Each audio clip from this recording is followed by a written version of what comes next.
Hello! Samahan niyo ako sa paglalakad patungong Cross Street. Oh, hindi ito Pilipinas na pwedeng tumawid kahit naka-red light. Ang dadaanan pala natin papuntang Cross Street ay underground. May mall pala dito, tsaka MRT.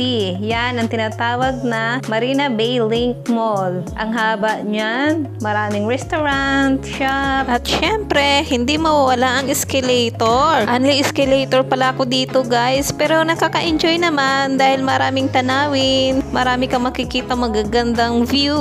Anyway, pupunta pala ako sa restaurant ni boss. Kukuha ng pagkain.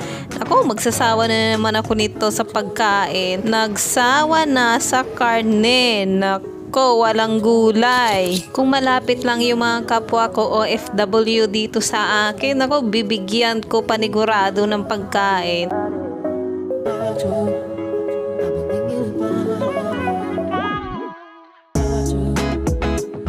Anyways, nandito na pala ako sa One Raffles Place. Ang ganda dito guys. Grabe, marami kang makikita dito mga tourist spot. Kaso hindi ako pumapasok sa loob. Hanggang labas lang muna tayo tsaka daanan lang muna natin. Baka kasi pag pumasok tayo, magkaligaw-ligaw na naman. Grabe, ang tataas ng mga buildings dito Magkaka-stiff neck ka lang talaga.